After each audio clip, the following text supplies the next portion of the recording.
You were talking about money, right? Separate yourself widely from the pack moving forward. Is that something that you would be willing to have a discussion about? Because they didn't get it. They were probably like, hey, didn't get it. Yeah. to follow up with your clients, to generate more leads. You know what I mean? Always check to make sure you're recording. The record. Yeah. Clap and I need to start over and all that jazz. Oh, Lord. Yep. We're going 5, 4, 3. Hey guys, we're back for another episode of Key Factors Podcast. And today I'm actually joined by my Brownsville office to give you all a perspective of what's going on in the valley, the Rio Grande Valley, that is. So without further ado, I want to introduce a couple of loan officers that work with that are doing some cool things down there.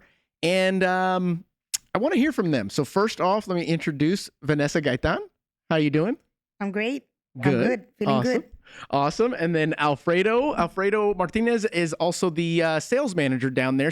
Yes, How you sir. doing? Doing well. And then we've got Can't Renee complain. Chacon. ¿Qué pasó? Hey, ¿qué pasó? Vámonos. I love it. I love it. So guys, I want to just briefly kind of talk about y'all's market down there. San Antonio is a different market than what you guys are experiencing down there, but I seem to see a trend with delays, if that makes sense. Whatever happens here is eventually going to happen there. It just takes a little bit more time. And the last time I went down there, you guys were multiple offers, kind of like we were. And then the following time I went down there, it kind of subsided and it's now homes kind of sitting on the market a little bit overpriced. Whereas we've already experienced that. I can't say it's a buyer's market or anywhere close to a buyer's market, but people are kind of scared right now. So once we get this stuff out there to your area, I want them to know who the experts are and who to trust. So what's going on down there? Who wants to kick this off? Well, yeah, I mean, there is a recent article, talking about Brownsville area. Yeah. With the increase in value, we're seeing that homes are coming in about $298,000 average, sales price. Yeah. Which, now they're on the market for at least a little over 60 days. Wow. That we're seeing. So that kind of trend is kind of not multiple offers. There's houses sitting a little bit longer. Mm-hmm. 10% of those are kind of being relisted. Yeah. And also price per square footage about $157. Gotcha. Per square foot. So prices have gone up, just like rates. I'll be honest, rates are up there too. Right. Pricing. So it's just a matter of educating the bar. Having an expert tell them, okay, this is what's going on.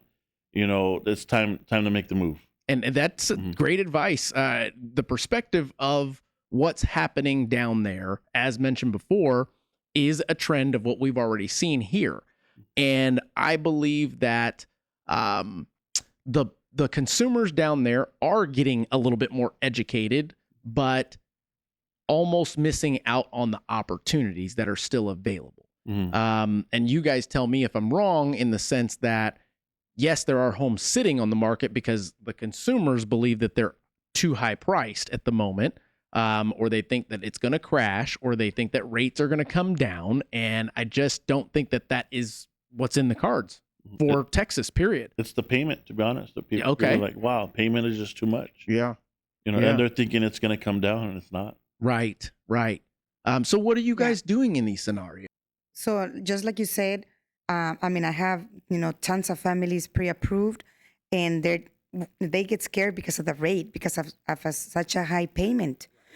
And, like you said, this is where it comes in. I explained, I know the rates, it is what it is. This is what we have. But, going maybe 2-3 years down, probably we can get rates not to the 2s, but maybe 4, something. That's where we have to refinance, and then your payment can drop $200-$300. So, I explain, and there's some that either they don't believe me, or they're just hoping that rates are going to go back to the 3s. You mean you can't just shake the borrower and go, come on, listen to me, please? I wish, I could, and they say, well, I think, we might wait. And there's some that they say, you know what, I guess let's go for it. Right. Before rates increase. And those are the ones that I believe are going to look back 3 years, take advantage. 1 year, 2 year, 3 years, whenever that's going to be, but it's cyclical. And they're going to look back and go, man, I'm so glad I did take the risk to adjust my budget monthly to bite off a little bit more now versus 3 years from now, looking at prices that are still going to continue to escalate. There's a term that a lot of folks are using these days, which is marry the home, date the rate. And essentially, it's the concept of buying the home at a right base price to where the rate can always be changed or renegotiated down the road. But you can't go backwards to get that house that used to be at that lower price, right? So yeah, I mean, it's a tough task to ask anyone to do that. But it's also troubling seeing when you do educate them as much as you possibly think you can, and they're still kind of, I don't know, on the fence, scared. What I think is funny is that you do have interest rates that are rising, which controls the payment for the most part. I mean, that's a big chunk. I mean, when you're dealing with $200,000, $300,000 homes, but for the most part, it's about taxes and insurance in the price range that you're in. But what I find funny is that you will have a customer that complains about a $200, $300 hike in their mortgage payment that you originally quoted and now rates have gone up. But that same customer, more times than not, will go to the car dealership and spend $1,000 on their car per month. Strange, right? Yeah, and that's so true because, I mean, now when we get the customers in the office, we really got to sit down and start talking about rates and payments and their budget. Right. It's important that they learn how to budget to this new payment because they have to adjust to the current times. I mean, they can't go back. Well, the payment when I applied 2 years ago was only $1,200. Now it's $1,500 or Right. $1,600. Yeah. It's called, increase in rates, increase in values and everything. That's right. So the market plays up and it plays down, but we got to educate them. You got to go at it now. And like you said, as time goes by, you can, work that rate down to lower those payments. And even that, they can still go fight their taxes every year and get homestead exemptions and bring that payment down. So, Absolutely. And even more so for the customers that are renting. We're honest. It's a look, rent's going up as well. Absolutely, it As is. well. Why not Yeah. start building equity now? Get your home. That was a very good point you made. It's marry the home, date the rate. It's Right.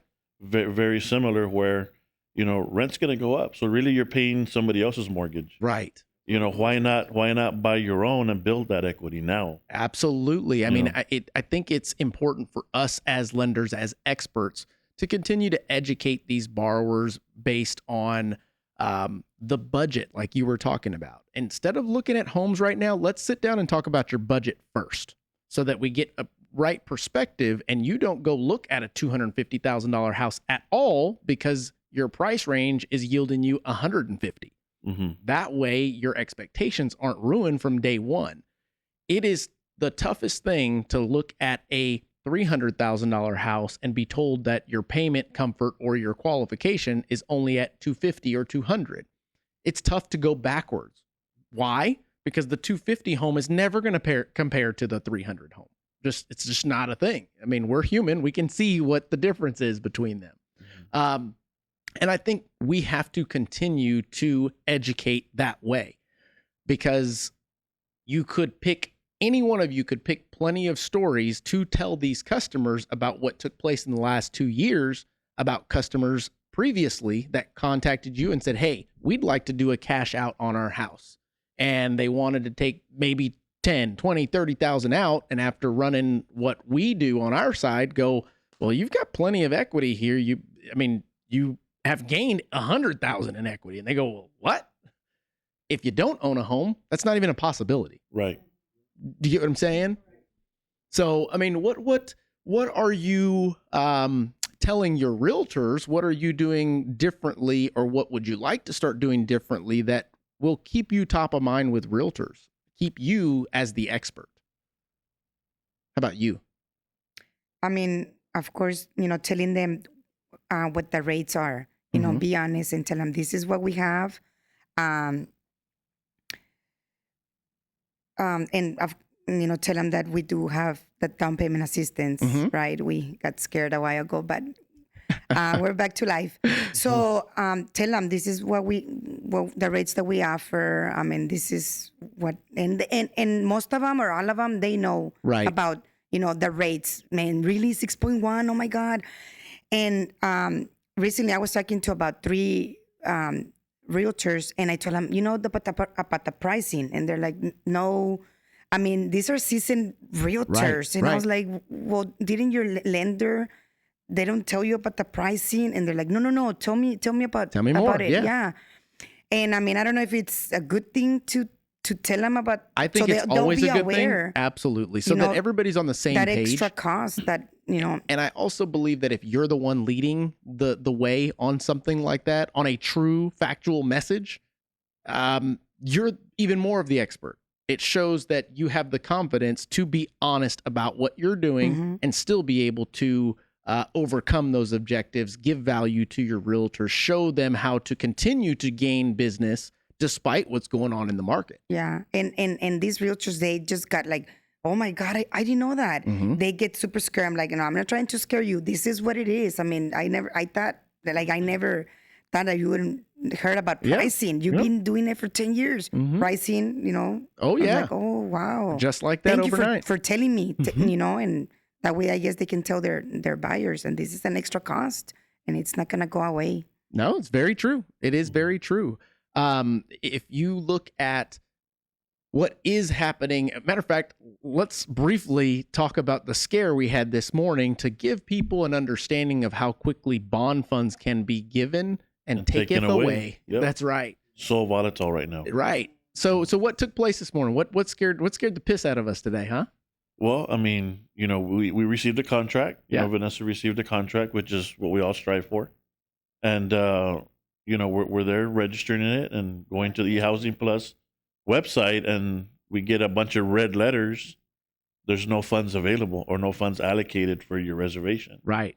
So we make a call, and they're like, well, you know what? There's no funds. So they were scrambling, trying to find a different avenue and restructure. That's what we do, right? We're problem solvers. That's right. We want to make sure that if we are bringing bad news, that we're going to bring good news Absolutely. as well. I like to say when the shit hits the fan, you want us on your side. Yeah. So they were rolling up our sleeves. Okay, so what else we can do? And during that span of time, I left my name and number. They're not going to call me back. Right. 30 minutes later, I get a call back saying, you know what, the funds are available. Woo! Vanessa, go. Lock do it now. in. Yes. So that's how volatile it is. And I had a quick conversation with one of my realtors as well that, hey, that bar that we have right now, she may want to scale it back down, right? To the price where she was originally at, because where she's at right now is not. It doesn't leave a lot of room. Right. So she's all like, wow. And so now I got to, get in the call again and say, you know what? Let's go back to that. So, right. I mean, that's just, and she understands that, Absolutely. and that's great that we're educating not only our customers, but our realtors. 100%. They see it. So they're not surprised. They understand the process, and they're advocating for you as well. Absolutely. I love that. And I think that as we move forward with our market, it is important, and the most important, for us to continue to give value to our referral partners and to our customers and our community. And I think there's plenty of people that are scared to tell the truth because they're afraid of what the reaction's going to be versus being confident in what you know and what you can provide to the customer, to the realtor, and just being honest about that. Hey, rates are going up, but know that if the shit hits the fan, we've got options for you. Why? Because we've got years under our belt, and throughout those years, shit's hit the fan quite a bit, and we've had to figure these things out.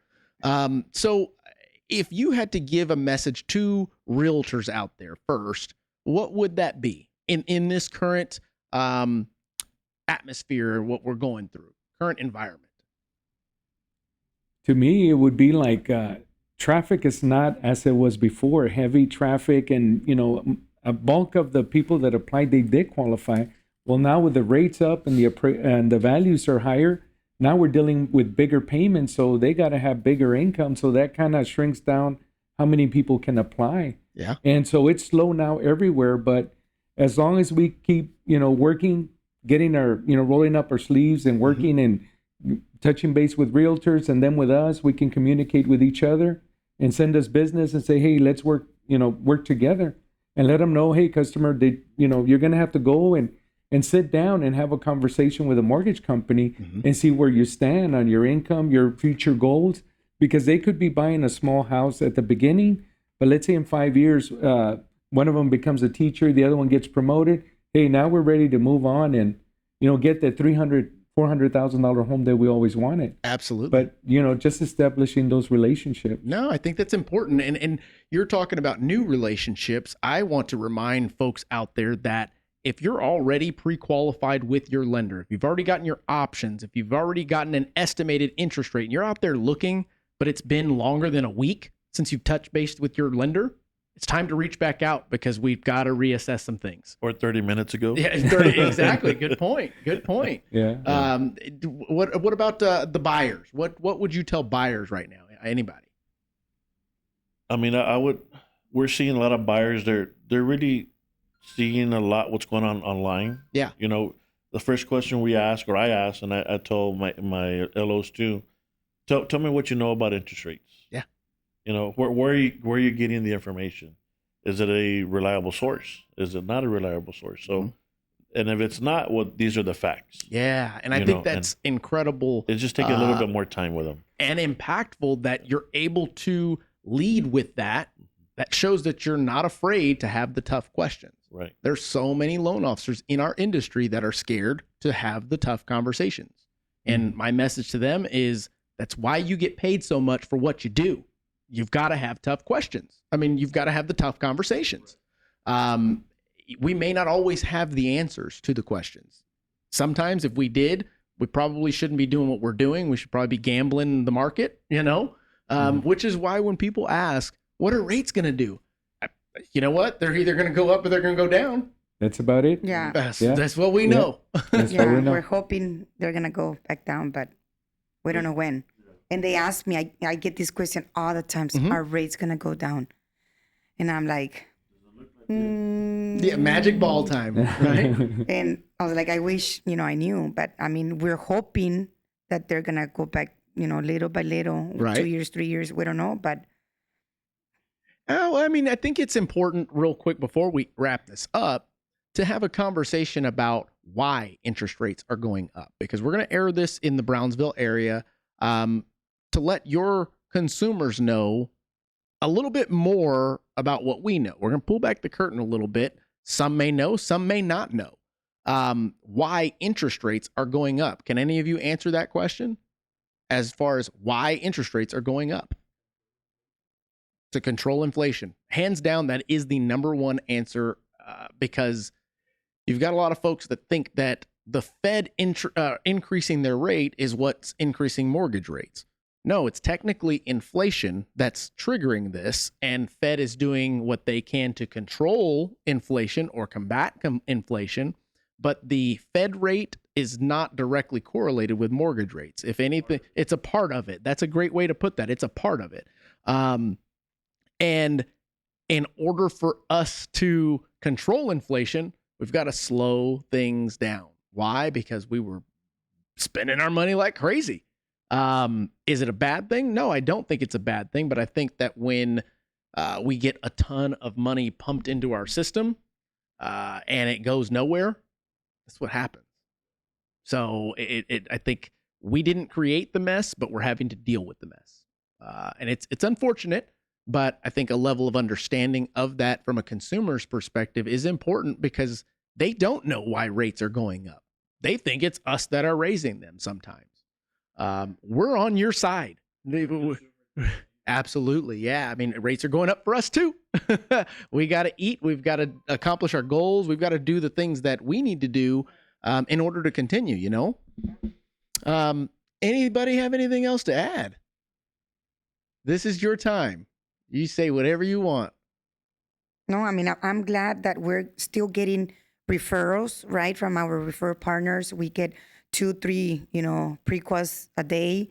And, I mean, at least we're getting some traffic coming in slowly but surely instead of getting nothing.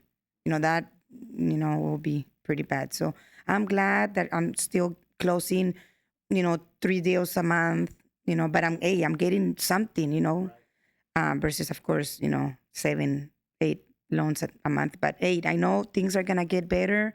We hope. We have faith, and let's keep swimming. Amen. Just keep swimming. How about from a technology perspective? What can you give to a realtor that can help increase their business? Because a lot of agents that we speak to, they want value, and it's up to us to show them some value, because some of us do depend on their business to continue.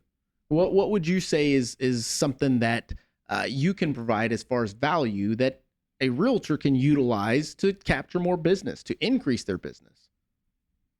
Like the sign writers. Oh yeah, tell me about that. What's that? That's a sign that you put on their listing sign, and sometimes customers are or potential leads are shy, very shy. They're driving through their future neighborhood, and they're like, oh, I don't want to call. Let me just they're scared. They're like, I don't think I'm gonna get pre-qualified, or I may not ask the right question. So they just text. Everybody use text messages, right? So they text this code, and it'll take them through the property, to the listing information. This is the price. This is how many bedroom, square footage. They tell them a little bit about the neighborhood going on. So it's pretty cool. And then we're gonna, of course, we get the potential lead. Hey, Mr. So and so is trying to get information on it. The realtor will get that information, and the lender will get it. So you're telling me that there is something that you guys offer that can be leveraged with a realtor's listing to capture leads without them doing anything? Right. Wow. Even without doing any open houses. Nada. This is like an electronic open house. I love it. I love it. Exactly. And I think more realtors need to know about that in your market, because last time I was down there, I took a little drive, and you see their signs, Yeah. but don't have sign writers on them. They're not leveraging their listings to build their business. And even some of them, you click, you type in the address, and you're like, wait a minute, did you take this picture with your cell phone? Yeah. But I guess they didn't need to for a little while. Right. Right. So I think that's a great value add, and there's plenty more. I know where that came from. Anybody else want to add anything else? Just our app. I mean, itself. If we can share it with a realtor, and then, because a lot of customers, when they go see a home, one of the questions they're going to ask is, "What's the payment like on something like this?" And I know that the app has a calculator in there where you can plug in your price and your taxes and your estimated rate. And as a realtor, you kind of keep up with that interest rate. Absolutely. And at least they get a picture of it. But from there, of course, talk to the mortgage company so you can get a real picture what it looks like owning this type of home. Absolutely. And if you qualify, of course, that's going to be the real key right there. Yeah. Yeah, well, it's a good thing we're on Key Factors. There you go. All right, guys. Well, a couple of things that we took out of this this discussion is this is a time to focus on building your value to your community. It's a time to showcase your expertise by giving out the most accurate information as possible, even if it is a tough task to do, and even if on the other end, you're not sure what this response is going to be. I think we have to continue to show that value, and we have to preach the good word, because consumers are only going to do what consumers do. And if they've got more information, they're better equipped to make better decisions. If they view you as the expert, well, you don't go to the doctor and tell him that he's wrong, or she. You don't go to the dentist and tell them that they're full of it because there's a cavity back there. I mean, you don't question the expert, correct? And I think there's got to be a sense of ownership in our ability to be the expert in our industry. You guys' market is still an untapped market, in my opinion. I think that there's plenty of opportunity that is going to continue to pour into there, especially you guys revamping the boardwalk and everything down there for South Padre. You've got Uber celebrities coming down there and buying up stuff, donating, eating, what do they call them? Speedo Papas and all of these things. But I'm looking forward to continuing to help lead you guys into the future as we move forward, because the future's bright. So I hope you have your shades. Amen to that. Well, guys, I hope you got something out of this episode. Please make sure to like, subscribe, and share with a friend, because you never know who needs to hear this at the time. Thank you, and we'll catch you on the next one. Boom.